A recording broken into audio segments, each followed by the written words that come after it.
23장 1절에서 4절까지 말씀을 다 같이 합독하시겠습니다. 사라가 127세를 살았으니 이것이 곧 사라의 향년이라. 사라가 가나안 땅 헤브론 곧 기럇 아르바에서 죽음에 아브라함이 들어가서 사라를 위하여 슬퍼하며 애통하다가 그 시체 앞에서 일어나 나가서 헷 족속에게 말하여 가로되 나는 당신들 중에 나그네요 우고한 자니 청컨대 당신들 중에서 내게 매장지를 주어 소유를 삼아 나로 내 죽은 자를 내어 장사하게 하시오. 아멘. 오늘도 주여 내가 풍성한 하루가 다 되시기를 주님의 이름으로 축원합니다. 네. 성경에 특별히 우리가 보고 있는 성경의 창세기는 그야말로 예언서입니다. 이 창세기는 창조된 세상의 이야기와 족장들의 이야기로 우리가 문자적으로는 그렇게 비춰지지만 성경 전체를 말하고 있습니다. 그래서 창세기 속에 예언되어 있는 말씀이 우리는 그 예언되어 있는 어느 경점을 살아가고 있는 것입니다. 그래서 창세기를 제대로 이해할 수 있다면, 깨달을 수 있다면 우리는 미래를 밝히 미래를 알고 사는 것입니다. 그래서 성경은 뭐 창세기뿐이 아니라 창세기 1장 1절의 말씀에 하나님이 시초부터 이미 종말을 다 말씀하고 있다고 성경은 말씀하고 있습니다. 하나님께서 기록하신 말씀을 잘 깨닫고 그 말씀에 순종하며 삶을 살아갈 때 날마다 형통하는 축복이 있을 줄 믿습니다. 또한 반드시 우리 주님 다시 오셨을 때 부끄러움을 당하지 않냐고 참으로 잘했다 칭찬받을 수 있는 복된 신앙이 다 되시기를 주님의 이름으로 축원합니다. 자, 오늘 본문 말씀은 토라 포션 5번째 말씀으로 가해의 사라의 향년이다 그런 제목이 되겠습니다. 사라가 이제는 죽음을 맞이해서 사라가 죽음을 맞게 되고 그 사라를 장사가 지내는 사건이 본문에 처음 시작되고 있습니다. 그런데 이 사건이 왜 중요하냐면 사라의 죽음, 한 사람의 죽음이지만 그러나 사라의 죽음 이후로 이스라엘이라는 나라가 드디어 구체적으로 시작되는 시점이다 할 수 있습니다. 사라의 죽음으로 인해서 이제는 이스라엘의 그동안에는 하나님이 약속을 그 아브라함에게 주어진 약속 창세기 10장 1절 이하 말씀에서 너는 본토 친척 아버지 집을 떠나라 내가 내게 지시할 땅으로 가라 내가 너로 큰 민족을 이루게 하시고 복의 근원으로 창대케 하신다고 하신 그 약속의 말씀이 구체적으로 시행되기 시작하는 시점이 바로 사라의 죽음과 같이 연결되어 있다는 것을 발견할 수 있습니다. 자, 이 말씀은 사라의 죽음으로 말미암아 이 사라의 그 매장지를 찾아서 이 막벨라리라는 지역의 막벨라 굴을 돈을 주고 사게 됩니다. 그래서 그 돈을 주고 사게 되는데 바로 이 막벨라 굴을 돈을 주고 산 그 땅이 가장 첫 번째 바로 이스라엘의 땅이 되는 것입니다. 그동안에는 약속을 주셨고 그 약속의 말씀은 보여잡고 가나안 땅을 밟아보기는 했지만 실제적으로 이것이 바로 아브라함의 땅이다 이것이 나의 땅이다 라고 구체적으로 말할 수 있는 그때는 없었어요. 근데 드디어 사라가 죽음을 당하고 이제는 장사 지날 때 그 장사 지날 때 사는 땅 그 땅이 바로 이스라엘의 처음 땅이 되는 것이고 결국 이스라엘의 처음 땅이 마지막에 예수님이 땅에 재림하실 때 이 땅에 그야말로 하나님이 정해놓은 그 경계가 다 회복되고 하나님이 온 이스라엘로 저와 여러분이 그야말로 우리는 그야말로 예수를 믿어서 천국을 지금 사모하고 있지 않습니까? 천국이라는 것이 물론 죽은 다음에 가는 것도 천국이겠습니다만 성경에서 구체적으로 말씀하고 있는 천국은 천년왕국을 말하는 것이고 예수님이 이 땅에 오셔서 통치하는 그 시대를 말하는 것이고 그것이 바로 이스라엘을 통해서 그 시작이 이루어진다는 사실을 깨달아서 그 예수님이 친히 오셔서 통치하는 그 이스라엘을 사모하는 자가 다 되시기를 주님의 이름으로 축원합니다. 그래서 여호와께서 가나안으로 보내신 이유는 처음으로 가나안 땅 일부를 소유하게 되었고 사라의 매장지가 바로 가나안 땅 그것이 바로 은 400세겔을 주고 샀다라고 성경은 말씀하고 있습니다. 그래서 이 가나안 땅이 시작된 것 같이 저와 여러분의 인생의 천국이 시작되시기를 주님의 이름으로 축원합니다. 자, 이 아브라함이 사라의 죽음을 통해서 가나안 땅의 일부를 사게 되죠. 막벨라굴이라는 지역. 두 번째로는 또 야곱이 가나안 땅 세겜이라는 지역을 은 100세겔을 주고 값을 매입하고 샀다라고 창세기 33장 18절 이하를 말씀하고 있습니다. 또 세 번째 값을 주고 산 땅이 다윗이 모리아 땅, 아라운의 타작마다, 이것은 바로 모리아 땅, 오늘날의 예루살렘 성전이 있는 땅이에요. 근데 이 예루살렘 성전이 있는 땅이 원래 아브라함이 아들 이삭을 번제로 제단에 바쳤던 그 땅, 모리아 땅이 바로 이 예루살렘의 성전이 서 있는 땅이죠. 그래서 그 땅도 다윗이 그가 은 50세겔을 주고 값을 주고 매입했다라고 사무엘하 24장 24절에 기록하고 있습니다. 그래서 이 세 군데는요, 바로 이 막벨라 지역하고 이 세겜 지역하고 또 모리아 땅 지역이 예전부터 지금까지 끊임없이 땅의 주인이 누구냐라고 항상 소유권 싸움이 일어나는 지역이에요. 중동 지역이 시끄러운 이유가 왜 그렇습니까? 다 자기 땅이라는 것이요, 내 땅이라는 거죠. 팔레스타인은 팔레스타인대로 내 땅이라 그러고, 또 그 지역의 가나 지역에서는 또 그 땅 자기들이 자기 땅이라 그러고요. 이 블레셋 지역 사람들은 블레셋이 자기 땅이라 그러고, 항상 땅 분쟁이 끊이지 않는데, 성경은 분명하게 이 창세기 속에서 돈을 주고 샀다라고 성경은 기록하고 있다는 사실입니다. 그래서 이 본문에 기록되어 있는 이 땅은 분명하게 성경 속에 기록할 만큼 이 하나님의 아들들 이스라엘이 값을 주고 샀다는 사실, 또한 그 값을 주고 그 산 땅이 원래 하나님이 창조하셨지만, 하나님은 그냥 막 우격다짐으로 억지로 뺏는 것이 아니라 값을 주고 사게 만듭니다. 원래 이 아브라함이 그 지역에서는 소문난 사람이기 때문에 남편 이 부인이 죽었을 때 부인의 매장지를 구하려고 할 텐데 땅 주인이 거저주겠다고 했어요.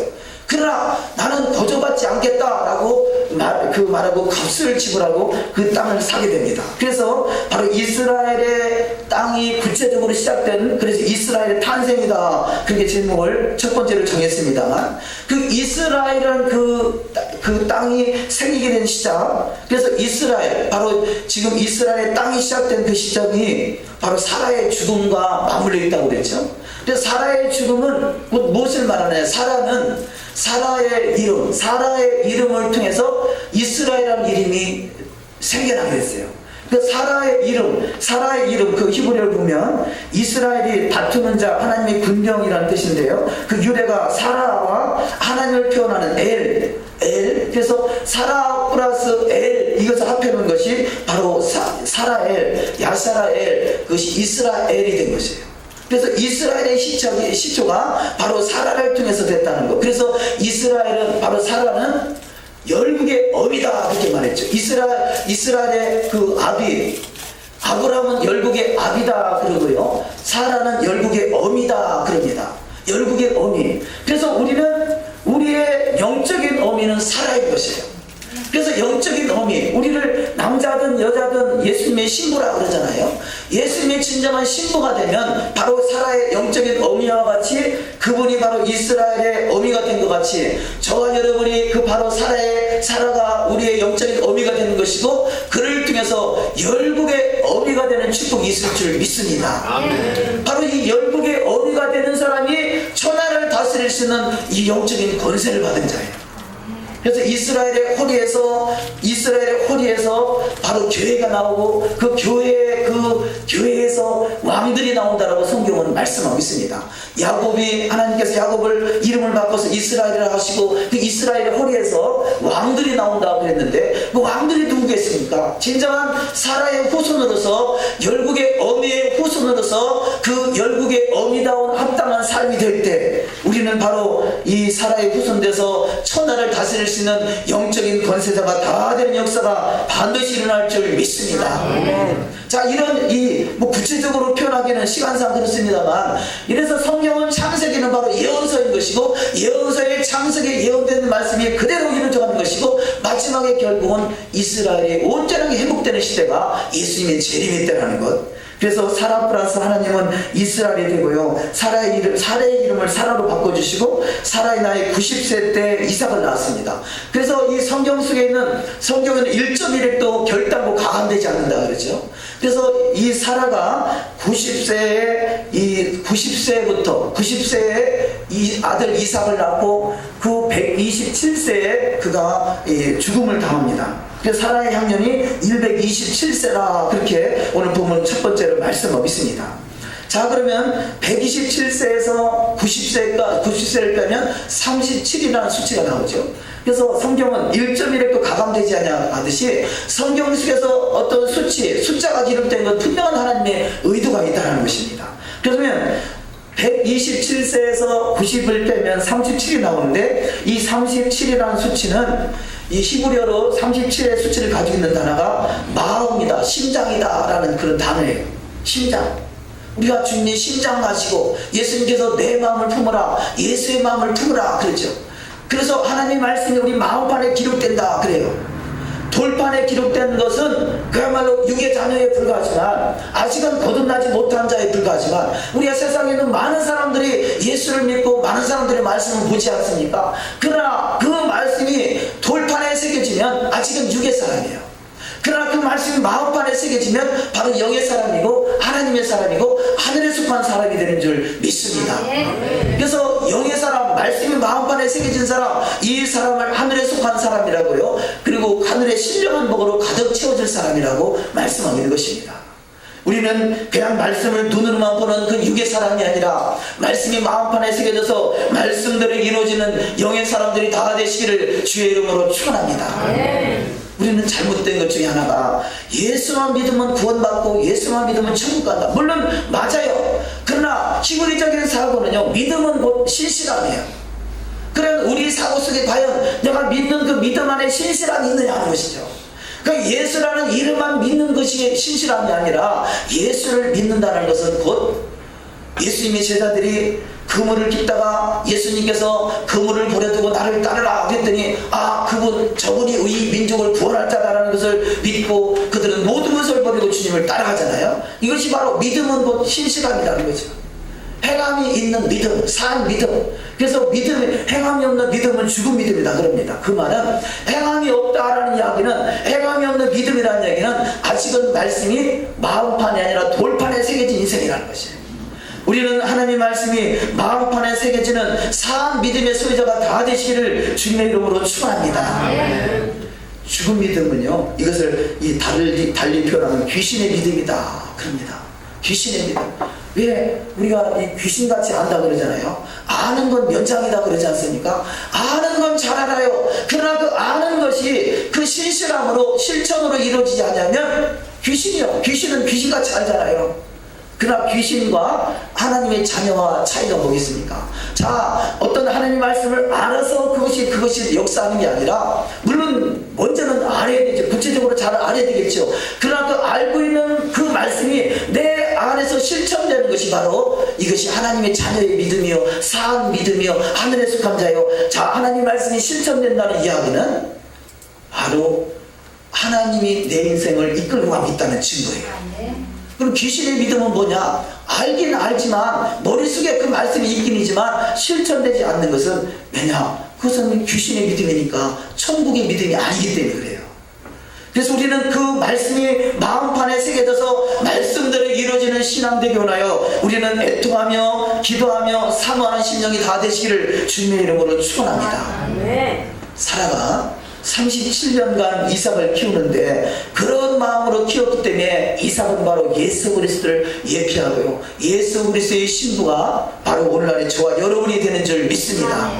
그렇다면 저와 여러분도 동일하게 내 마음판에 말씀이 새겨져서 말씀대로 이루어지는 신앙 다 되시기를 주님의 이름으로 축원합니다. 자, 그러면 이 말씀이 이 지금 본문에 사라가 장사 지낸 바 됩니다. 근데 장사 지낸 땅 주인이 누구였냐면 에브론이다 그렇게 기록되어 있어요. 본문에는 그 에브론은 히브리어로 에프론인데 이것은 바로 어원이 아파르라는 단어예요.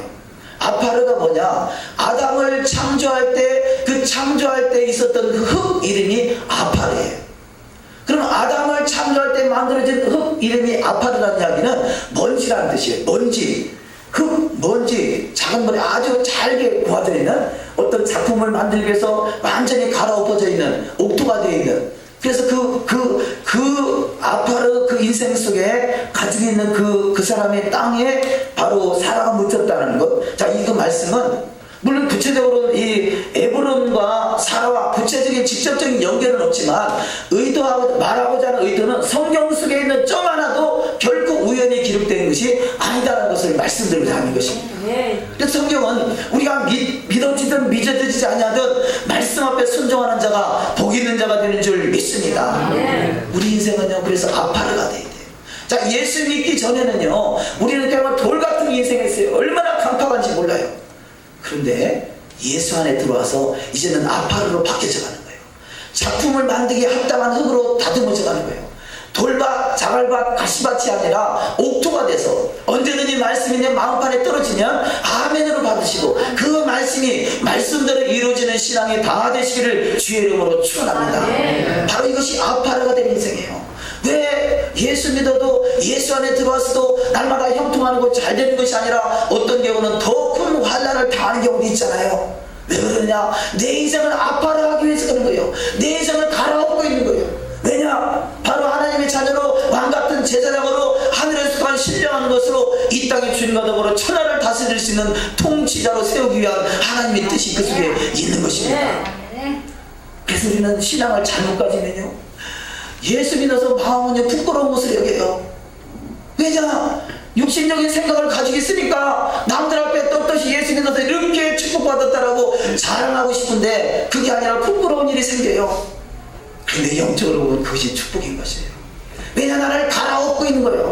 아파르로 해가지고 그 하늘의 신령한 복으로 영적인 그의 권세자로 세우기 위한 하나님의 축복이기에 아담을 만들 때 아파르가 되지 않았으면 만들 수가 없었어요. 사라의 매장지가 바로 아파르, 그 갈아엎어진 매장지. 그래서 사라의 후손들은 바로 아파르가 돼야 돼요.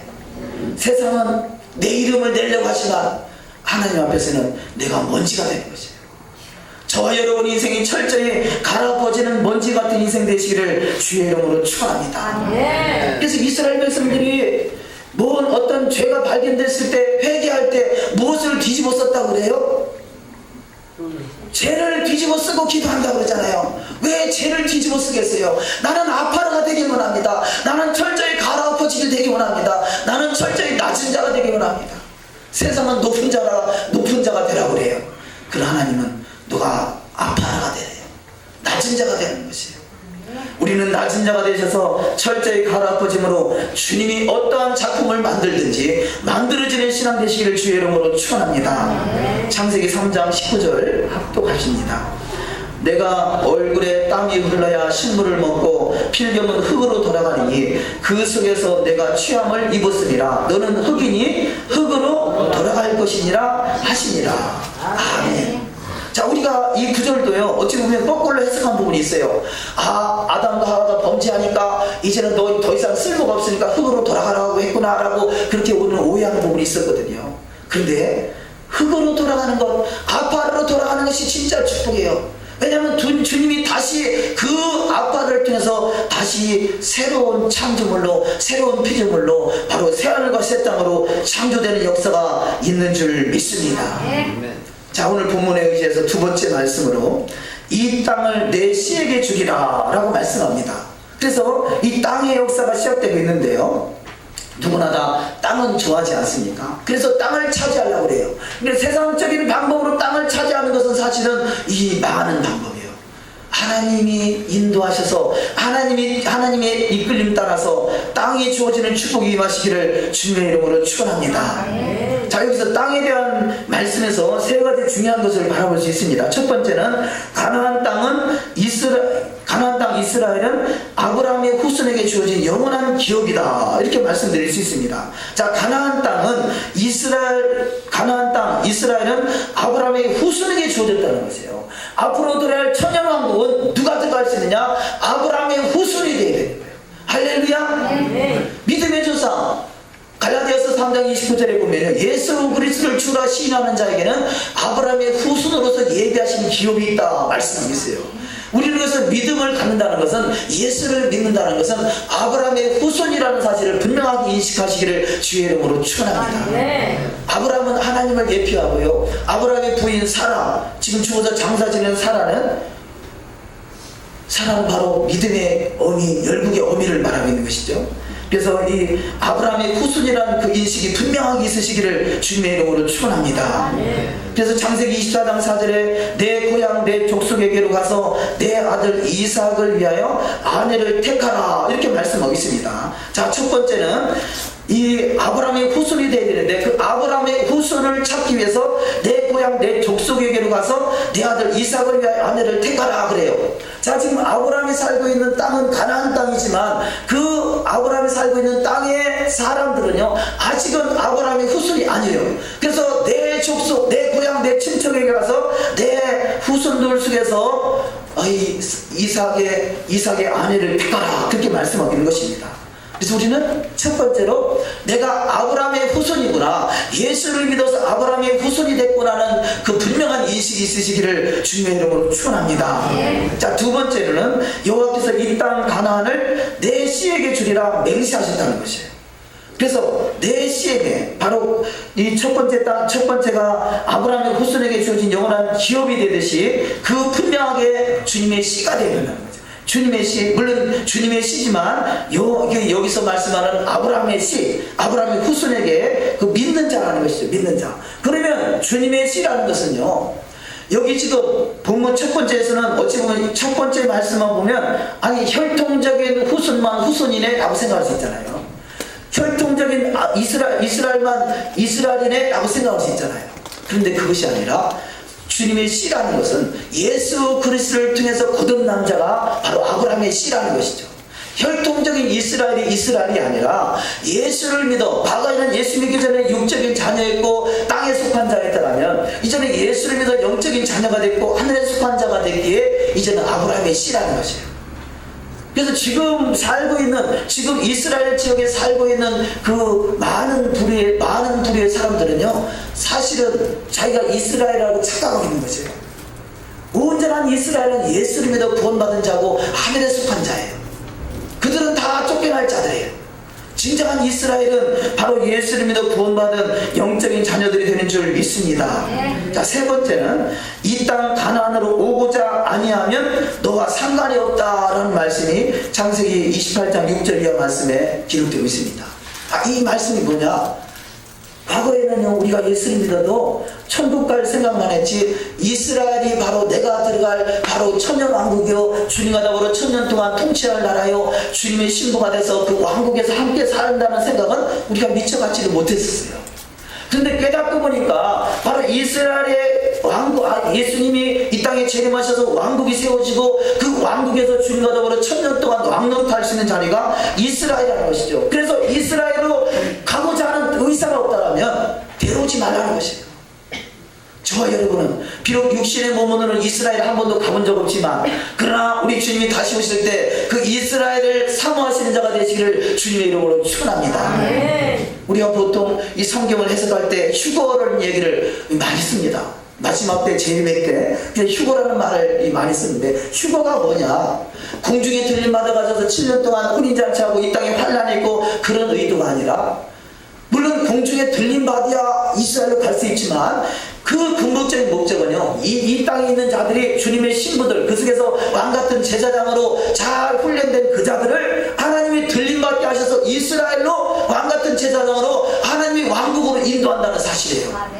할렐루야. 그래서 이것을 분명하게 갖고 우리는 이스라엘에 들어가고자 하는 사모하는 마음이 되시기를 주님의 이름으로 축원합니다. 자, 우리는 지금 육적인 마음으로 비행기를 타고 가지만 예수님이 재림하셔서는 그런 것이 필요 없어요. 우리는 부활체가 돼서 예수님이 죽으시고 장사 지남아 되셔서 3일 만에 부활하셔서 그분이 어디든지 시공을 초월하는 삶이 됐잖아요. 마지막 예수님의 재림의 때가 되면 진짜 하나님의 사람들은 시공을 초월하는 자가 돼요. 비행기 타고 가는 것이 아니라 휴거돼서 가는 역사가 있으시기를 주님의 이름으로 축원합니다. 자, 우리가 육적인 몸으로 비행기 타고 가보지는 못한다 할지라도 우리는 내가 이스라엘로 가고자 하는 사모하는 마음이 있을 때 예수님의 재림의 때는 반드시 이런 기적적인 역사의 주인공이 다 되는 역사가 있을 줄 믿습니다. 자, 그래서 성경은 바로 이것을 증거하고 있는 것이에요. 사도행전 1장 11절 말씀에도 그 예수님께서 감람산에서 부활 승천하시면서 내가 지금 부활한 그대로 이곳에 임하리라 라고 말씀하고 있고요. 스가랴 14장에서도 그것을 예언되어 있습니다.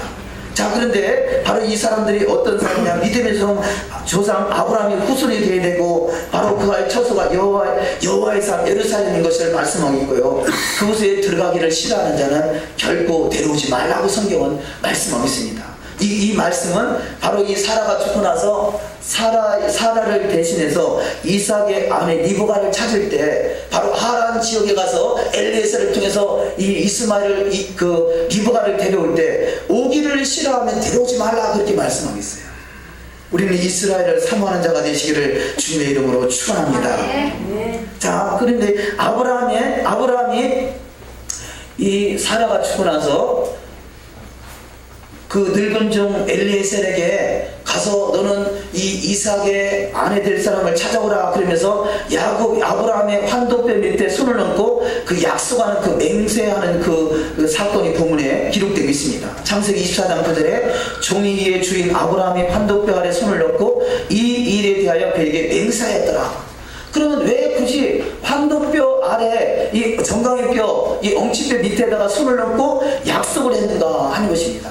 그냥 그 창세기 24장 9절에 있는 말씀만 보면 무슨 의도인지 잘 알 수 없지만 성경의 전체적으로 보면요, 바로 이 환도뼈라는 것은 우리 몸에서 가장 강한 뼈가 환도뼈라고 해요. 근데 이 환도뼈가 가장 강한 뼈가 환도뼈고 그 환도뼈를 야곱이 그 야곱 나라에서 하나님께 기도할 때 그 천사가 와서 야곱의 환도뼈를 쳤다고 그러죠. 그래서 환도뼈가 위골됐다 그럽니다.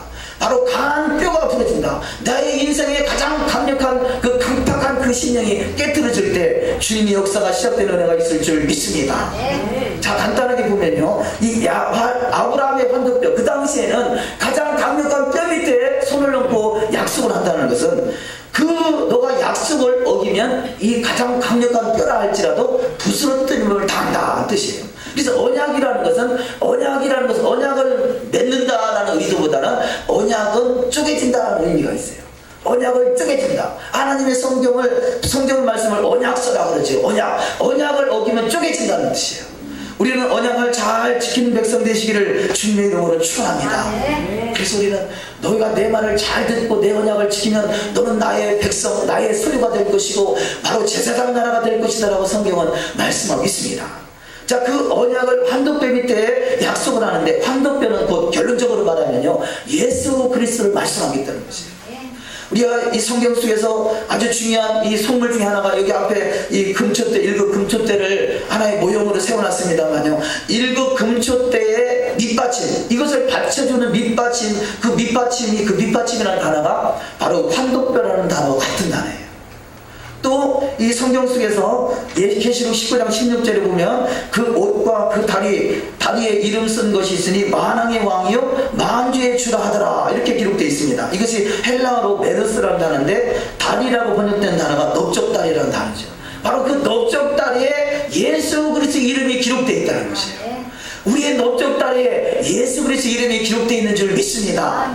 그래서 우리가 아무리 강하다 할지라도 그 넓적다리에 예수 그리스도, 나의 가장 강한 것은 바로 예수 그리스도예요. 가장 강한 것은 바로 예수 그리스도입니다. 우리는 예수 그리스도의 이름을 믿고 그 이름을 의지해 나갈 때 날마다 승리의 여정이 다 될 줄 믿습니다. 자, 오늘 본문 말씀에 의지해서 세 번째 말씀으로 신부의 여정에 대해서 한번 보시겠습니다. 아브라함의 종 엘리에셀은 신부를 데려가는, 리브가라는 이삭의 신부를 찾으러 가는 그때 그가 먼저 기도하고 출발하는 것을 발견할 수 있습니다. 그래서 창세기 24장 12절 말씀에 그가 가로되 우리 주인 아브라함의 하나님 여호와여 원컨대 오늘날 나로 순적히 만나게 하사 나의 주인 아브라함에게 은혜를 베푸시옵소서. 아브라함의 늙은 종 엘리에셀이 바로 이삭의 아내 리브가를 찾으러 갈 때 그는 먼저 기도하고 출발하는 것을 발견할 수 있습니다. 그래서 그가 여호와여 원컨대 오늘날 나로 순적히 만나게 하사, 누구를 순적히 만납니까? 신부감을 찾을 때, 신부감을 찾는다는 것이요, 전도한다는 얘기죠. 오늘날에 예수님이 이 땅에 오셔서 하늘과 땅의 권세를 가졌는데 너에게 이 명령한다 하시면서 너희는 가서 모든 족속으로 제자를 삼아 아버지와 아들과 성령의 이름으로 세를 지고 내가 너에게 분부한 모든 것을 가르쳐 지키게 하라. 볼지어다 내가 세상 끝날까지 함께 하시겠다고 약속하신 것이 누구를 찾아가는 것입니까? 신부를 찾아가는 거죠. 저와 여러분은 주님의 신부로 부름을 받는 것이에요. 할렐루야. 우리의 정체성이 분명해야 돼요. 예수를 믿어 천국 가는 것이 사실은 그것이 목적이 아니에요. 그것은 예수님이 부르는 순간에 우리는 천국 백성이 된 것이고 이제는 주님의 신부로서 잘 단장되는 것이 바로 이 토라의 말씀, 하나님의 말씀이 우리 가운데 주어진 것이에요. 신부가 결혼식 날짜를 잡아놓고 세상적으로 살아가는 신부가 있겠어요? 못된 신부는 그럴 수도 있겠죠. 그러나 정상적인 신부라면 신부 단장 잘 되기 위해서 날마다 할 수만 있으면 좀 더 이뻐지고, 할 수만 있으면 아름다운 옷 입고 싶고, 할 수만 있으면 좋은 예식장에서 결혼식 하고 싶고, 이게 신부의 마음이잖아요.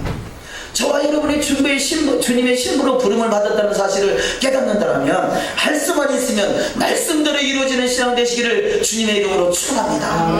이게 바로 신부예요. 내 안에 진정한 신부의 기름 부음이 있다면요, 말씀 한 절 한 절 속에 떠는 자가 되시기를 주님의 이름으로 축원합니다. 엘리에셀은 바로 이삭의 신부를 구하러 가는데 먼저 기도하러 간다는 거죠. 무슨 기도를 했습니까? 그가 순적하게 신부를 만나게 해달라고. 순적하게 그 주인 아브라함의 뜻을 잘 이룰 수 있는 일에 내가 순적하게 그 일에 쓰임받게 해달라고 기도하게 된 것을 발견할 수 있습니다. 믿음의 기도는 역사하는 힘이 많은 줄 믿습니다. 자, 엘리에셀이 기도하고 출발하고 기도대로 이루어지는 삶이 될 것 같지요. 바로 엘리에셀의 주인 되신 아브라함도 그가 하나님 앞에 기도하는 사람이었어요. 창세기 20장 7절 말씀에 이제 그 사람의 아내를 돌려보내라. 그는 선지자라. 그가 너를 위하여 기도하리니 내가 살려니와. 하나님께서 아브라함을 선지자라 말하고 있고요. 그가 너를 위해서 기도할 때 너가 살게 된다는 것이에요. 그래서 하나님의 사람은요, 기도하면 사라지는 역사가 있는 줄 믿습니다. 왜 우리가 먼저 기도해야 됩니까? 죽었던 영혼을 살리기 위해서. 왜 기도합니까? 살아있는 영혼이 마귀에게 시험당하지 않냐고 온전히 주님의 신부로 단장되기 위해서. 우리는 믿음으로 기도하시는 은혜가 있으시기를 주님의 이름으로 축원합니다. 다시 한번 보십니다. 이제 그 사람의 아내를 돌려보내라. 그는 선지자라. 그가 너를 위하여 기도하리니 내가 살려니와. 내가 돌려보내지 아니하면 너와 내게 속한 자가 다 반드시 죽을 줄 알지니라. 하나님의 자녀들을 눈동자같이 돌보신다고 말씀하고 있습니다. 아브라함에게 해를 입히는 자는 화가 당해서 그가 죽음을 당한다 그러고요, 아브라함이 그를 위해서 축복하는 자는 그에게 복이 임한다라고 성경은 말씀하고 있어요. 그만큼 하나님의 자녀에게는 권세가 있어요. 그런 영적인 권세를 사용하는 자가 되시기를 주님의 이름으로 축원합니다. 그것이 뭐냐? 기도라는 것이죠. 기도. 자, 세 번째 말씀으로 신명기 4장 7절 말씀에 우리 하나님 여호와께서 우리가 그에게 기도할 때마다 우리에게 가까이 하신 것 같이 그 신이 가까이 함을 얻은 큰 나라가 어디 있느냐. 하나님의 나라, 예수의 나라, 바로 하나님의 왕국의 백성은요, 큰 나라 백성인데, 이스라엘은 조그만 나라잖아요.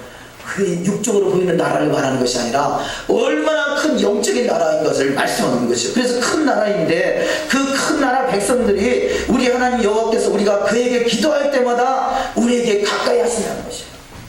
그 큰 나라의 왕 되신 예수님이 언제 우리와 가까이 하시느냐? 우리가 기도할 때 가까이 한다는 사실을 깨달아서 더욱더 기도로 살아가시는 은혜가 있으시기를 주의 이름으로 축원합니다.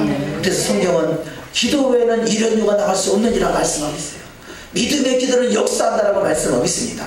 아브라함같이 엘리에셀같이 믿음으로 기도하는 자가 다 되시기를 주님의 이름으로 축원합니다. 자, 이 전도자 빌립은 바로 이 전도할 때 초자연적 역사가 일어나는데요, 이 지금 엘리에셀 늙은 종인, 얼마나 늙었으면 늙은 종이라고 그러겠어요. 그 늙은 종, 성경에서 그렇게 기록되고 있습니다. 이 엘리에셀이요, 엘리엘이 지금 속해 있는 브엘세바에서 지금 이 이삭의 아내 리브가를 찾으러 가는 그 하란이라는 지역은요, 얼마나 먼 거리인지 몰라요. 그 거리는 과거에 이스라엘 백성들이 애굽에서 출애굽해서 가나안 땅에 들어가는 그 거리가 두 배는 더 먼 거리예요. 월등히 먼 거리예요. 근데 가나안, 이 애굽에서 가나안 땅까지 가는데 몇 년 걸렸어요? 애굽에서 가나안 땅까지 40년 걸렸어요. 애굽에서 가나안 땅까지 가는데 40년 걸렸던 그 거리를 이 엘리에셀은 세상에 그보다 더 먼 거리를 하루 만에 도착했다고 그래요. 하루 만에. 얼마나 기적적인 역사예요. 물론 애굽에서 가나안 땅까지 청년의 젊은 사람 걸음으로 10하루길이라 성경은 기록하고 있어요. 물론 하나님 앞에 온전치 못해서 40년 걸렸지만 젊은 사람이 10하루길 걸릴 수 있는 그 거리보다 더 먼 거리를 바로 엘리에셀은 하루 만에 도착했다고 성경은 이 말씀하고 있어요. 그건 뭐냐? 우리가 주님의 나라, 주님의 길을 가는 길은요, 형통케 하시고 더욱더 빠르게 하시는 축복이 있을 줄 믿습니다. 그래서 주의 나라와 그 의를 구하라. 그러면 이 모든 것을 너에게 더하시겠다는 말씀하고 있어요.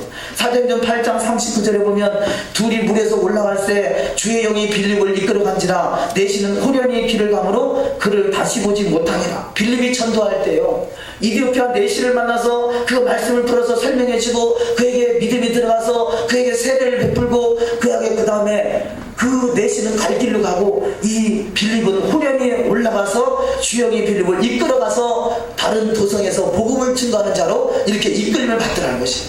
이것이 바로 부활체의 모습이 아니겠습니까?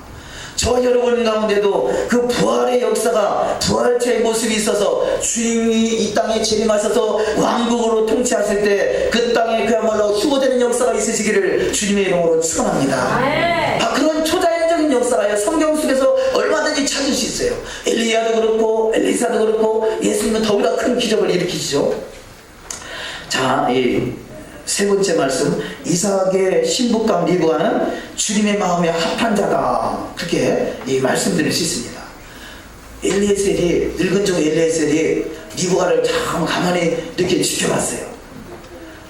나에게 물 좀 한 그릇 달라고 했을 때 물 떠다 준 것 뿐이 아니라 약대, 낙타 10마리를 끌고 갔는데 그 10마리 낙타에게도 아무 불편 없이 다 물을 먹이더라는 것이에요.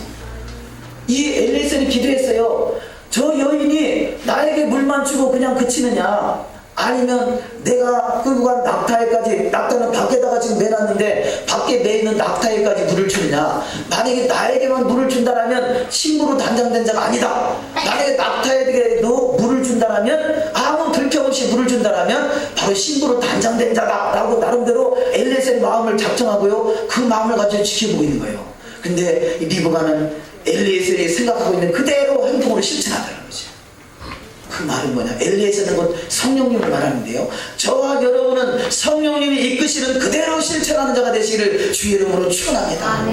우리는요, 신앙이 성숙되기 전에는 얼마나 하나님 말씀이 그렇다 하더라도요, 아니요, 그래도 나는 사람인데, 나도 사람인데 내가 어떻게 그렇게 할 수 있어, 아이고 나는 요만큼만 할 거야, 그런 생각이 요 안에 들어있어요. 그것이 아니라 신앙은 내 생각을 내려놓고 주님의 뜻대로 이루어가는 것이 신앙의 여정이 되는 줄 믿습니다. 그래서 주님 뜻대로 사시는 은혜가 있으시기를 주님의 이름으로 축원합니다. 예수님도 그랬잖아요. 십자가에 달리는 일이 얼마나 힘드신가. 할 수만 했으면 이 잔을 내게서 옮기시옵소서. 그러나 기도하고 나서 예수님이 하신 말씀이 내 뜻대로 마옵시고 아버지 뜻대로 되기를 원하나이다. 우리가 진정한 성령 충만하며 주님의 영에 이끌림 받는다면 내 뜻대로 마옵시고 아버지 뜻대로 되는 신앙이 다 되시기를 주님의 이름으로 축원합니다. 자, 리브가가 그 약대 10마리에게 정성껏 물을 주는 그 모습을 통해서, 아, 저 여인은 진정한 정말 이삭의 신부다, 진정한 하나님이 예비하신 신부다라고 그가 인정을 받을 수 있었던 것 같이요. 마태복음 25장 40절 이하 말씀에 누가 주님의 신부고 주님의 나라에 들어갈 수 있는가? 임금이 대답하여 가라사대 내가 진실로 너에게 이르노니 너희가 여기 내 형제 중에 지극히 작은 자 하나에게 한 것이 곧 내게 한 것이니라 하시고, 내가 줄일 때 너희가 먹을 것을 주지 아니하였고 목마를 때 마시게 하지 아니한 자는 신부가 아니다, 이렇게 말씀하고 있는 것이죠. 저와 여러분이 주님의 신부가 될 때 창세기 24장 40절에는 참으로 천만인의 어미가 된다라고 성경은 말씀하고 있습니다. 리브가에게 축복하여 가로되 우리 누이여 너는 천만인의 어미가 될지어다, 내 씨로 그 원수의 성문을 얻게 할지어다. 할렐루야. 여기 앉아 계시는 어떤 분이요, 저분이 신부로 나가기 합당한가, 신랑으로 합당한가, 서로 몇 번을 만져서 견뎌보고요 시험했다고 그러더라고요. 우리가 한갓 인간의 몸으로도 내 친구로 사랑한가 나름대로 판단하고 견뎌보지 않겠어요? 하나님이 저와 여러분을 항상 견뎌본다는 사실을 깨달아서 주님의 마음에 합당한 자가 되어 다윗과 같이 위대한 성군으로 등극하는 자가 되시기를 주님의 이름으로 축원합니다. 자, 오늘 본문 읽은 본문에는요 사라의 향년, 사라의 죽음도 기록되어 있지만 또 아브라함의 향년, 아브라함의 죽음도 기록되어 있고요, 또 아브라함이 처음으로 낳은 아들 이스마엘의 죽음도 기록되어 있어요. 자, 그러면 아브라함의 향년에 대해서 잠깐 점검해 보기 원합니다. 아브라함이 75세에 하란을 떠나서 본토 친척 아버지 집을 떠나서 하나님이 지시하는 땅으로 갑니다.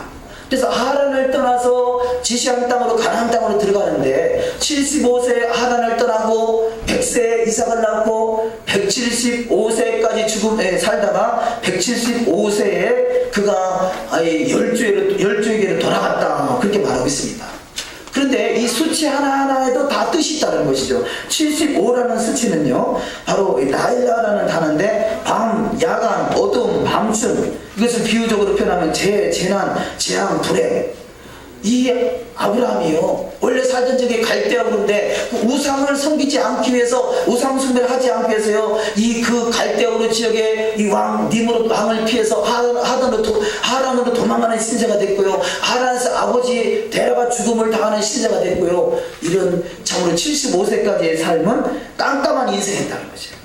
깜깜한 인생 속에 있을 때 주님의 부름을 받아서 가나안 땅으로 들어오게 되는 줄 믿습니다. 그렇듯이 저와 여러분의 인생 속에요 깜깜함이 내 앞에 펼쳐졌다면 드디어 예수 그리스도의 빛을 발견할 때가 됐다는 사실을 깨달으시기를 주의 이름으로 축원합니다. 75세의 깜깜한 인생 속에서 그가 부름을 받아서 이가 175세에 그야말로 죽음을 당할 때까지 그가 참으로 이 이삭을 낳고 열국의 아비로 세워지는 축복이 그 인생 속에 있게 되는 것을 발견할 수 있습니다. 자, 그렇다면 75세의 깜깜한 인생은 바로 아담, 그 아담의 모습으로 타락된 아담의 모습이었던 것이고요, 그가 어찌할 바를 알지 못하는 인생이었어요. 그러나 그가 175세의 열주로 돌아갔다는 뜻은 175라는 수치를 가진 히브리어 단어는요 이 레미네햄, 그래서 종류대로 과거에는 섞여있기 때문에 그래요. 우리 인생 속에요 세상과 하나님의 나라가 섞여있으면요 내 인생이 깜깜해져요. 그러나 그 속에서 구별되면 신앙은 구별되는 것이에요. 예수님이, 하나님이 내가 거룩하니 너희도 거룩할지어다 그러죠. 예수님이 내가 거룩하니 너희도 거룩할지어다 그래요. 거룩하다는 이야기는 뭐냐? 구별된다는 것이에요. 하나님의 것과 세상 것이 구별되는 것이에요. 음식물 기회도 그 하나하나 우리가 구별하는 훈련을 하는 것은 내 인생 속에 섞여있는 것들을 구별함으로 말미암아 거룩하게 구별되어 있는 인생으로 내가 거듭난다는 것이에요. 우리는 날마다 구별되시기를 주의 이름으로 축원합니다. 날마다 거듭나시기를 주님의 이름으로 축원합니다. 날마다 거룩함으로 이르시기를 주의 이름으로 축원합니다. 우리가 주의 말씀 앞에 구별되고 거룩해지면요 하나님이 그냥 보이게 돼 있어요. 하나님은 항상 우리 앞에 나타나시지만 우리가 구별되지 않으므로 하나님을 경험하지 못하는 것이에요. 더욱더 구별된 인생 되시기를 주님의 이름으로 축원합니다. 자, 그러면 175세에서 75를 빼면 몇이에요? 100. 자, 100이라는 수치. 자, 175라는 수치 하나만 더 보시면요 175라는 수치 속에 이 통변하다, 만나다, 그런 뜻이 있어요. 통변하다, 만나다.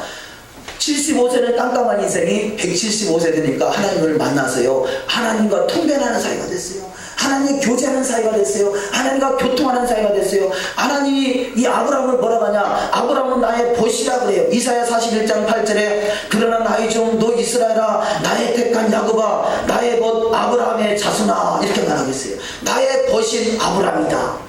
저와 여러분이 깜깜한 인생 속에 있다 할지라도 이제는 신실하신 믿음, 구별되는 신앙을 통해서 아브라함의 벗이 되시기를 주의 이름으로 축원합니다. 아브라함의 벗이 되면요 하나님의 가장 깊은 것까지도 같이 상의한다 그래요. 그것을 친밀함이다 그럽니다. 주님과 더욱더 친밀한 관계로 들어가시기를 주의 이름으로 축원합니다. 자, 그러면 175세 75를 빼면 100인데 100이라는 수치는요 멜렉이라는 단어로 열왕이다 하는 뜻이에요. 열왕. 왕같은 제사장, 열왕이 누가 되느냐? 바로 하나님을 만나서 하나님과 교제하는, 하나님과 교통하는 사이가 되면 왕같은 제사장으로 세워지는 축복이 다 있는 줄 믿습니다. 예수 그리스도는 만왕의 왕이 되시고요, 저와 여러분은 열왕으로 세워질 수 있는 축복, 100이라는 것은 완전수죠. 완전한 신앙, 너는 내 앞에 생하여 완전하라, 노아는 당대에 완전한 자라, 이렇게 완전한 신앙으로 우리가 부름을 받았을 때는 참으로 보잘것없는 인생이지만 더욱더 신앙의 성숙함으로 나가서 완전함이 이를 때 100이라는 수치와 같이 민중의 열왕으로 세워지는 축복이 반드시 있을 줄 믿습니다. 그래서 아브라함에 대해서 창세기 17장 4절은 내가 너와 내 언약을 세우니 너는 열국의 아비가 될지라, 17장 6절에 나라들이 내게로 쫓아 일어나며 열왕이 내게로 쫓아나리라, 이렇게 말씀하고 있습니다. 바로 이 아브라함 같은 신앙, 열왕이 되는 축복이 있으시기를 주의 이름으로 축원합니다. 그래서 100이라는 수치 속에는 또 카프라는 아까 말씀드렸던 환도뼈, 넓적다리라는 그 단어와 같은 그 수치가 있는데요, 그것은 바로 이 환도뼈에는 예수 그리스도 이름이 기록되어 있다고 했죠. 예수 그리스도 이름이 기록된 인생, 그 인생을 예수 그리스도께서 이끌어가는 인생이 됐다는 것이에요. 그로 말미암아 결국은 이 아브라함의 꿈이 현실로 이루어지는 축복이 있었던 것을 발견할 수 있습니다. 자, 마지막으로 5번째, 이스마엘은 10주에게로 돌아갔다. 이 3번째 이스마엘에 대한 이야기 나옵니다. 시간상 간단하게만 말씀을 드리겠습니다. 자, 우리가 보통 이스마엘 그러면요, 이스마엘은 이삭과 원수지간을 우리 인식하고 있어요. 그런데 그것이 이 성경을 자세히 보면 착각하고 있는 것이에요. 물론 그가 육의 자녀, 약속의 자녀는 이삭이고 육의 자녀는 이스마엘이죠. 그래서 이스마엘이 이삭을 핍박하고 하갈이 이 사라를 핍박하고 그래서 쫓겨납니다. 그러나 쫓겨난 인생이지만 하나님이 그를 축복하시겠다고 약속하셨고, 그 약속하신 축복의 말씀대로 이 이스마엘에게 복이 임하는 것을 성경을 통해서 발견할 수 있습니다. 그렇듯이 육의 자녀였지만 육의 자녀였던 그가 나중에 나이 먹어서요, 나중에 철이 들어서 이제는 이삭과 친하게 지내게 되고, 결국 아버지 아브라함이 죽었을 때 같이 이삭과 더불어 장사 지냈다라고 본문은 성경은 말씀하고 있습니다. 우리 본문에 말씀하시는 그 이삭과 이스마엘이 처음에는 이삭을 핍박하는 육체의 자녀였지만 그가 이제는 하나님 안에 들어서 믿음의 자녀로 거듭나는 역사가 있었던 것 같이, 저와 여러분 인생은요, 원래 세상 속에 있는 육체의 자녀였거든요. 만약에 이스마엘이 구원받지 못했다, 그거는 원래 육체의 씨로 태어났지 않느냐라고 말한다면 우리하고 다를 게 없어요. 우리도 육체의 자녀로 태어났어요. 그러나 예수 그리스도 그분이 찾아오셔서 예수를 믿게 되고 하나님의 자녀가 된 것 같이 이스마엘도 바로 그 입장인 거죠. 태어날 때는 육체의 자녀로 태어났지만 그가 결국은 약속의 자녀, 영의 자녀가 돼서 하나님의 자녀가 됐다. 그런데 이 말씀은요, 이 말씀을 굳이 강조해서 말하는 것은 갈라디아서에 보면 갈라디아 4장에 이스마엘과 이삭에 대한 이야기가 비교돼서 말씀이 나오고 있어요. 그런데 우리는 착각하는 것 중에서 이 성경에 기록되어 있는 이 구약과 신약으로 되어 있죠. 구약과 신약, 그래서 구약을 옛 언약, 신약을 새 언약, 이렇게 착각하고 있어요. 그렇다면 그 갈라디아 4장에 기록된 말씀, 옛 언약과 새 언약에 대한 얘기를 비유적으로 누구를 말하겠느냐? 이스마엘과 이삭을 말하겠거든요. 이스마엘은 옛 언약 백성이고 이삭은 새 언약 백성이다라는 말을 하고 있는 거거든요. 그러면 이스마엘은 구약에서 태어났고 이삭은 신약에 태어났나요?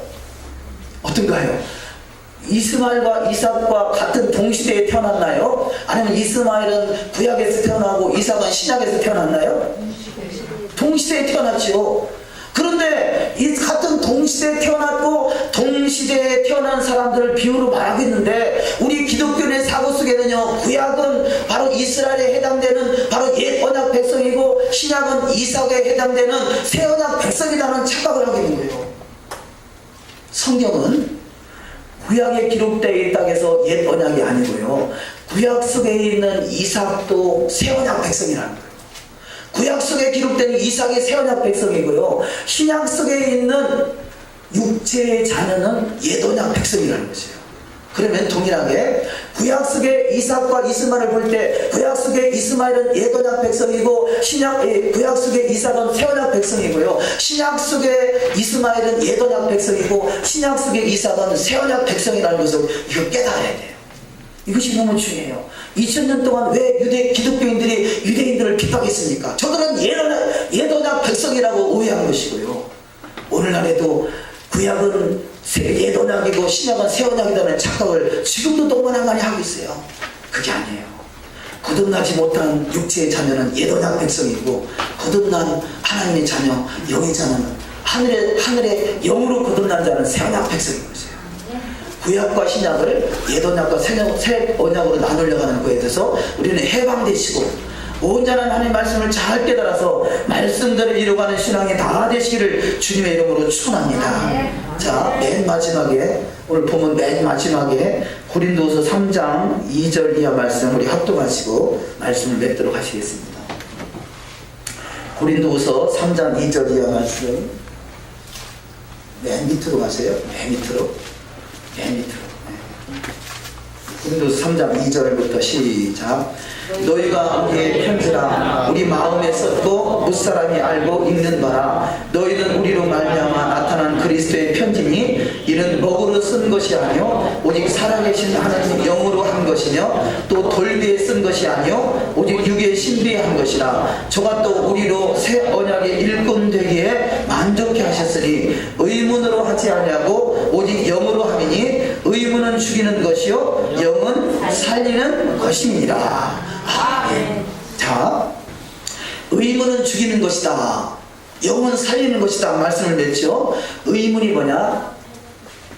옛 언약 백성, 말씀이 돌판에 새겨진 사람, 말씀이 실천이 안 되는 사람, 말씀이 그렇다라고는 아는데 실천이 안 되는 사람이 옛 언약 백성이고요. 아직은 돌판에 새겨진 사람이고요. 아직은 육의 사람이에요.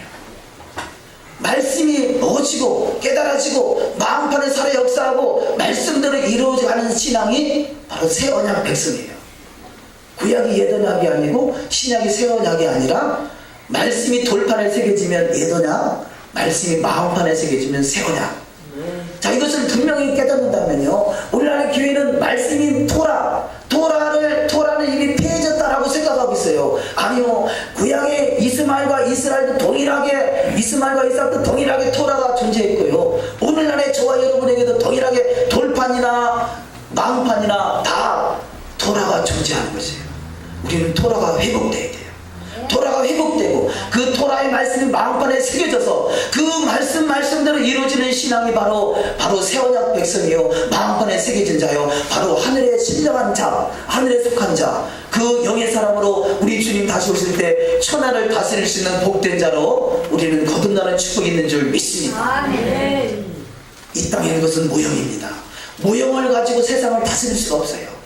우리는 하늘의 것으로, 바로 하늘의 신령한 목이 바로 예수 그리스도요, 예수 그리스도 영으로 거듭난 자요, 영의 말씀이 마음판에 새겨진 자요, 이 말씀이 새언약 백성이요, 그래서 우리를 새언약의 일꾼 되게 만족케 하시는 그분 앞에 합당한 자가 돼요. 그 영광의 보좌 앞에 넉넉히 이를 수 있는 복된 자가 다 되시기를 주님의 이름으로 축원합니다. 기도하시겠습니다. 우리가 이 시간에 말씀을 생각